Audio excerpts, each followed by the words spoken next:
Welcome back to the deep dive.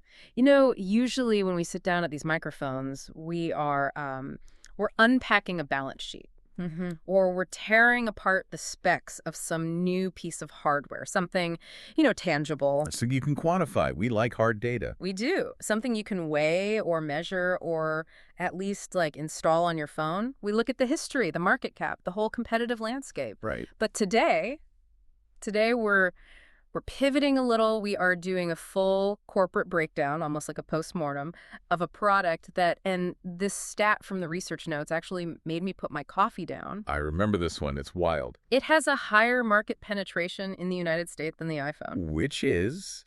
It's statistically insane considering you can't, buy it on Amazon. You can't find it at Best Buy. You can't buy it. You can't hold it. But I can almost guarantee that every single person listening to this, whether you're a CEO, a student, or a retiree, has experienced it. Oh, for sure. Likely in the last month. Probably in the last week. We are talking about ghosting. The act of simply vanishing. Just disappearing into the ether.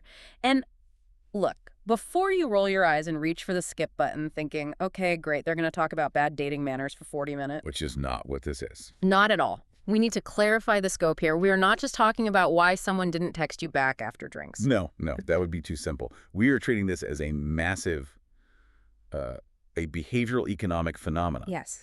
If you look at social capital, your reputation, your connections, the trust people place in you, if you look at that as a currency, which it is, then ghosting is essentially a widespread market failure. It's a liquidity crisis of trust. That's a great way to put it. It is. It is the silent killer of social capital.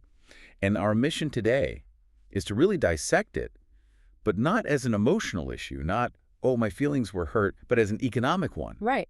Why is the market behaving this way? Why are rational actors, choosing to burn bridges? Because that's the truly confusing part, isn't it? It is. We assume people act in their own self-interest. But ghosting seems, at least on the surface, to be pure self-sabotage. So to help us navigate this, we have a fascinating stack of source materials. We've got the behavioral economics theories of Rory Sutherland. We've got data on hiring trends. But we also have this incredible narrative thread. Oh, yes. Notes from a source named Shingi.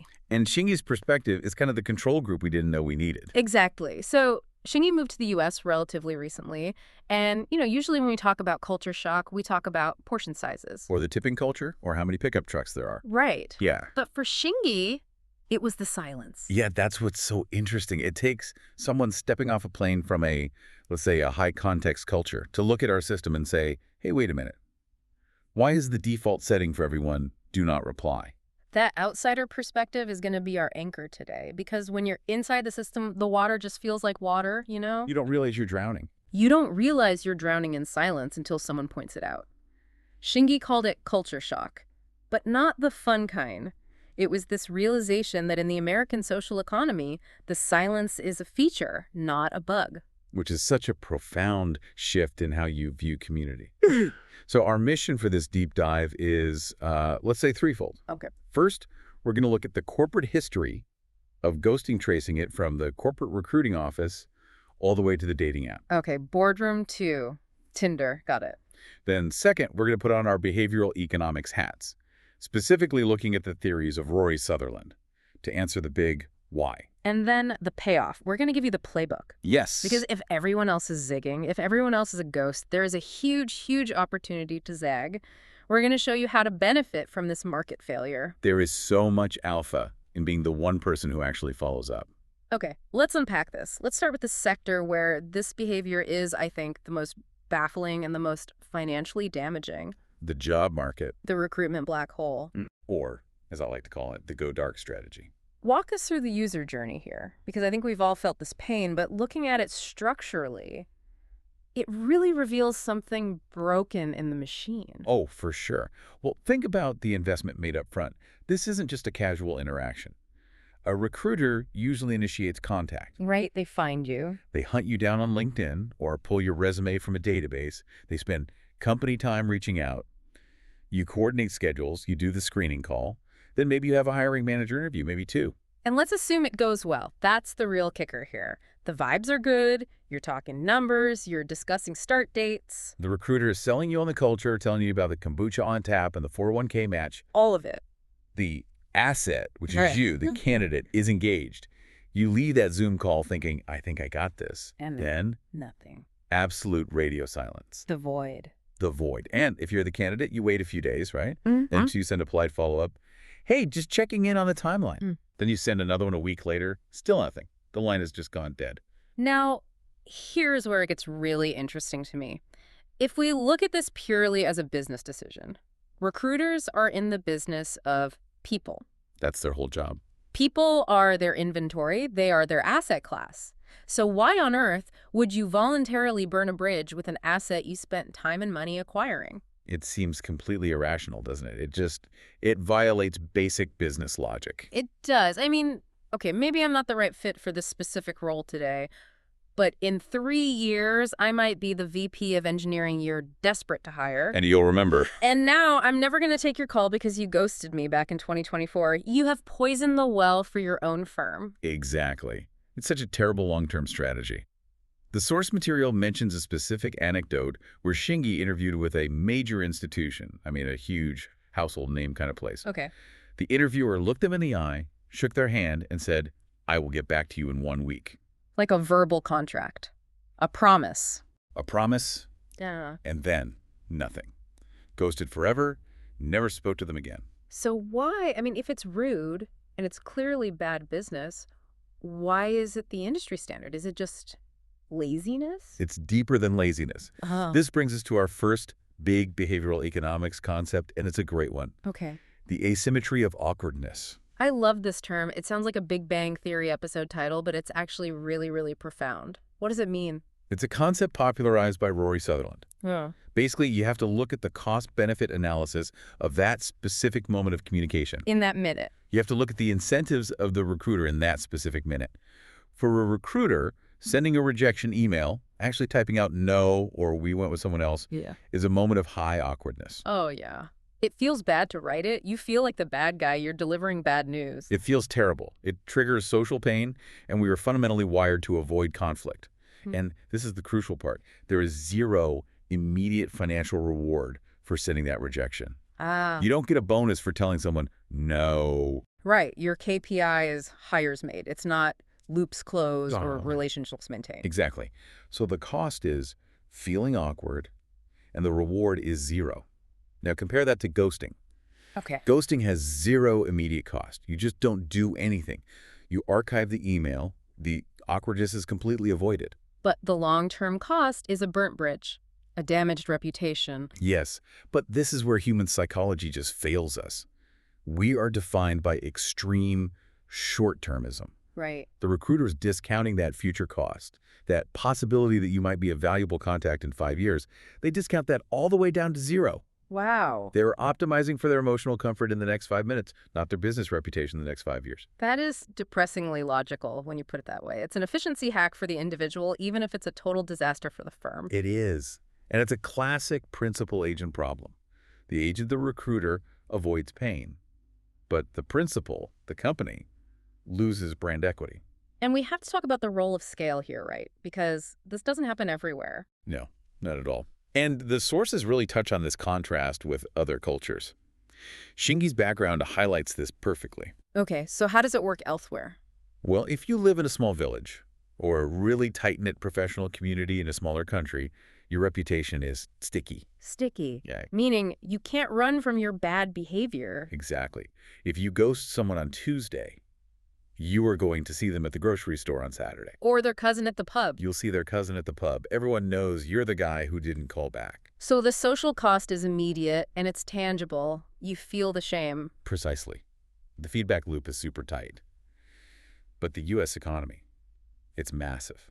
Yeah. It is so vast and so dynamic that our brains just assume we will never see the other person again. We treat people as disposable because the supply feels infinite. That's the grim reality of it. It's Yeah. the infinite supply fallacy. Ghosting becomes this efficiency hack that morphed into a cultural norm because the system is just big enough to absorb the bad behavior without immediate consequences. That's a great analogy I read in the notes. It's like pollution. Yeah. One factory polluting doesn't ruin the world immediately, so they keep doing it. But when everyone does it, the air becomes unbreathable. That is a perfect analogy. Ghosting is social pollution. And right now, the smog in the recruitment world it's pretty thick. Okay, so that's the corporate world. We have misaligned incentives and a deep fear of awkwardness. But let's move to the second pillar. The one that, let's be honest, probably hurts a little more personally. The dating paradox. The transition from the boardroom to the dating app. Yeah. The sources describe this phenomenon as matches as trophies, Yeah. which I think is such a perfect, stinging description. It really is. And the behavior here is, in some ways, even more puzzling than the recruiters, if you really think about it. How so? Well, with a recruiter, they didn't necessarily ask to meet you initially. Maybe you applied to them.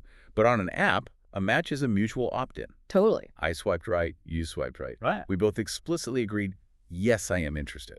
The intent is signaled clearly by both parties. And yet, how often does a match occur, followed by just absolute silence? All the time. All the time. Or maybe you get one message like, hey, and then just the abyss. So the question becomes, why purchase the match if you have no intention of consuming the product being the conversation? Right. What's the point? And the theory in our notes is that the users aren't actually seeking the utility of the conversation or the date. They're seeking the dopamine hit of the match itself. Exactly. It's pure validation. Oh, this person finds me attractive. Click. Dopamine received. Transaction over. So the person on the other end, the actual human being, is basically irrelevant.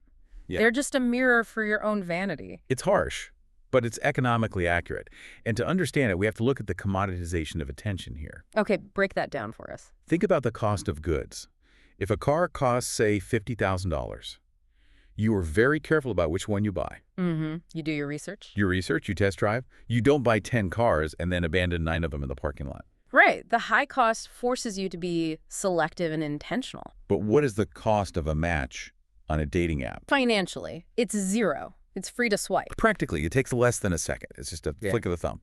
So the cost is near zero. Okay. And when the cost of acquiring inventory, in this case matches, is zero, people over-acquire. They just hoard matches. They have absolutely no intention or capacity to process. I have friends who have literally hundreds of matches just sitting in their inbox. It's like an email backlog they will never, ever get to. It's digital hoarding. And the source material brings up this brilliant thought experiment to illustrate the point. They call it the Sutherland tax. Oh, I love this. It completely reframes the whole problem. It does. Imagine if swiping right cost $5. Just $5. Just $5. Not a huge amount of money, but real money. Ghosting would disappear overnight. Instantly. Yeah. It'd be gone. Because you would only swipe on people you actually intended to talk to. You wouldn't spend $5 just for a vanity hit. Yeah. The signal-to-noise ratio would be fixed immediately. It just shows how free is actually very, very expensive in terms of time and emotion and, just mental energy. Exactly.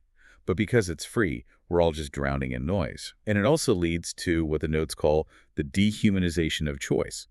This connects to the famous paradox of choice in psychology, right? Yeah.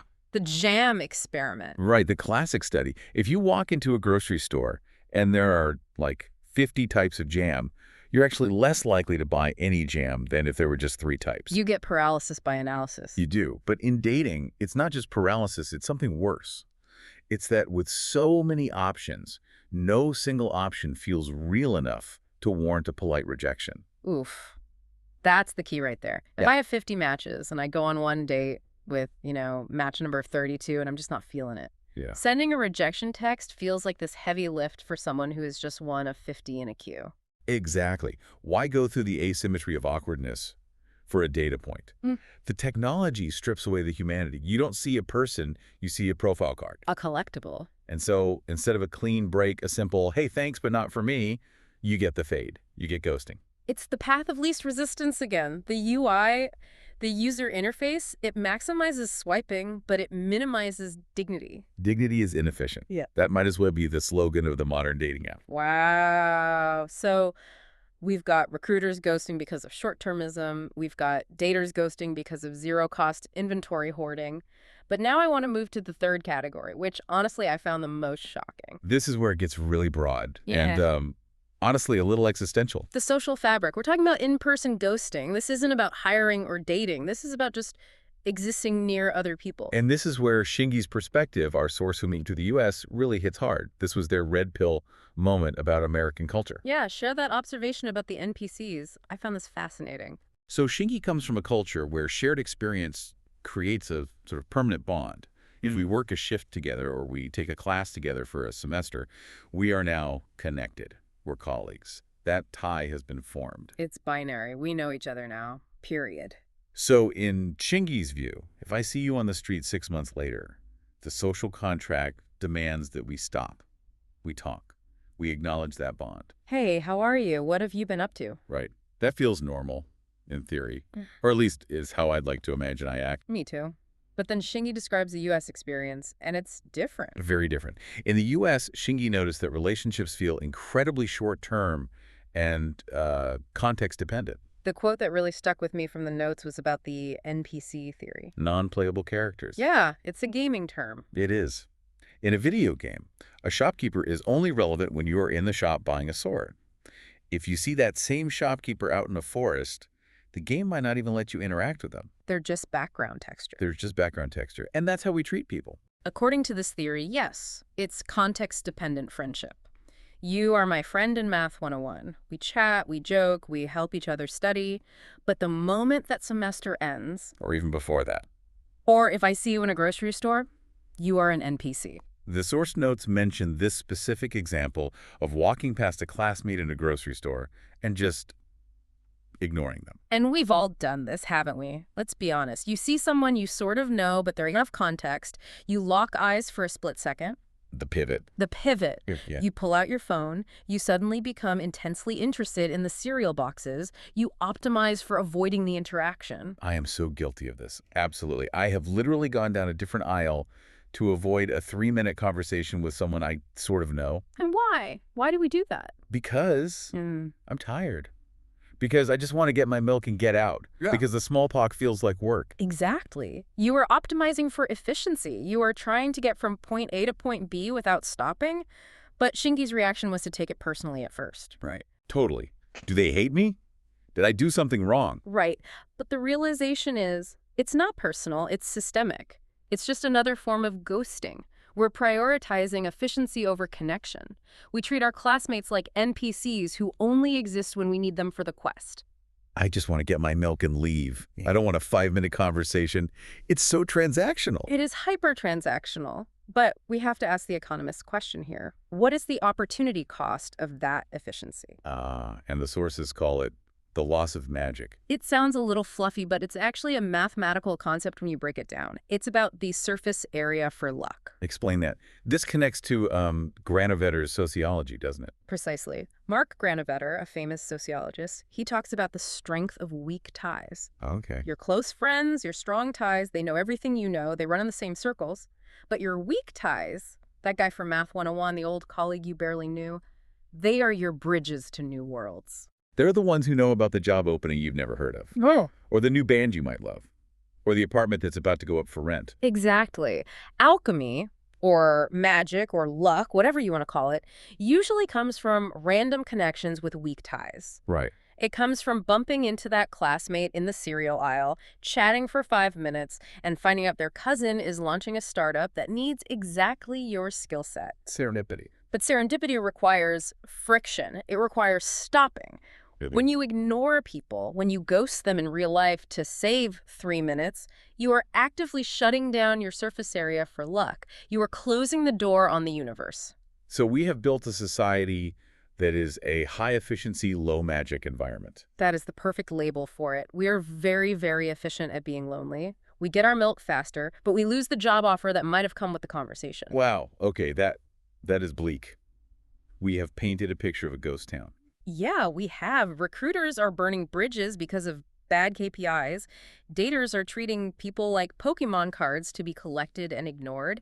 And we're treating our own classmates like background extras in a movie. It is a bit of a dystopia of disconnection when you lay it all out like that. It is the deep dive. And we don't just leave you in the dystopia. We promised a playbook. We did.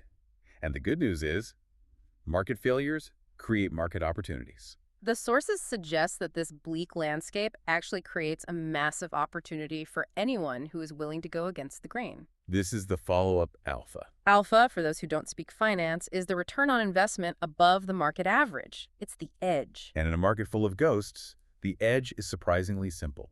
Be real. The strategy is just to do the exact opposite of the market. Follow up. Close the loop. Now, I know what you're thinking. I can hear the objection from our listeners. But I don't want to be annoying. I don't want to seem desperate. That is the #1 fear, the cool girl effect. We want to seem effortless. If I double text, I look like a loser. But here is the reality check from our research. Because the bar is so low, because literally nobody follows up anymore, doing so doesn't make you look desperate. No. It makes you look exceptional. It signals high agency. That's the term for it. Exactly. Think about Shingi's experience again. After getting ghosted enough times, Shingi decided, you know what? I'm not going to let the silence win. So Shingi started following up. The circling back emails. Sending the circling back emails, sending the polite closure texts after dates. And what was the reaction? Did people file restraining orders, tell them to get lost? No. It's amazing. They didn't get mad. They didn't say, leave me alone. They grinned. They grinned. They were surprised. It was a novelty experience for them. They viewed it as refreshing. Because suddenly, a real human being broke through the automated silence. Right. Let's script this out for a second. If you send a recruiter a note saying, hey, I haven't heard back, so I'm assuming you move forward with other candidates. Just wanted to close the loop on my end. If it's a no, no worries at all. Best of luck with the search. It's simple. There's no ego in it. You immediately separate yourself from 99% of candidates who are just sitting there waiting and stewing in resentment. Yeah. And even if you don't get that job, you get their respect. And you might get remembered for the next job. You differentiate yourself instantly. You become a professional, not just another applicant in the pile. And in dating, this is a superpower. It really is. If you go on a date and you don't feel a spark, instead of the fade, you send the text, hey, thanks so much for the drinks. I didn't really feel a romantic connection, but you seem cool and I wish you the best. You would be a mythological creature at that point. You're a unicorn. People would be shocked. It's the behavioral economics of politeness. When the supply of something, in this case, closure and basic decency, is near zero, its value goes through the roof. So the advice is, be inefficiently polite. Yes, that's a great way to phrase it. Waste a little time being human. Don't let the American efficiency infect you. Spend the extra 30 seconds to write the email. Spend the 5 minutes in the grocery aisle. I love that. It's such a contrarian bet. In a world where everyone is trying to optimize their time by ignoring everyone else, you optimize for connection by acknowledging them. And that is where the competitive advantage lives. That's how you build a network that actually works. That's how you find the magic. So let's bring this all home. We've covered a lot of ground today. We really have. We've traced the journey from the inefficiencies of recruitment where, short-term comfort leads to long-term value destruction. All the way to the loss of social magic in our daily lives because we're treating friends like NPCs. And we've identified that the root cause isn't necessarily malice. It's not that people are evil. No. It's that the system, the scale of it, the technology, the abundance of choice, it all incentivizes us to disconnect. It encourages us to treat people as disposable inventory. But the big takeaway, I think, is that you don't have to accept that default setting. You can opt out of the ghost economy. You can. If you want to stand out in your career, in your dating life, or just in your community, stop ghosting. And stop accepting ghosting as the norm. Follow up. Close the loop. Say hi in the grocery store even if you're tired and you just want your milk. Reclaim the magic. Reopen the surface area for luck. Exactly. Be the glitch in the matrix that actually cares. I want to leave the listener with a thought to chew on. We talked a lot about efficiency versus magic. So I want you to look at your own life this week. Look at your inbox. Look at your dating apps. Look at how you walk down the street. And ask yourself, where are you optimizing for efficiency at the cost of luck? Where are you saving 30 seconds of awkwardness but potentially losing a life-changing connection? That's the question. Are you saving time or are you just wasting opportunity? It's a big one. All right, that is a wrap on the economics of ghosting. Thanks for listening. And hey, don't ghost us. We'll see you in the next deep dive.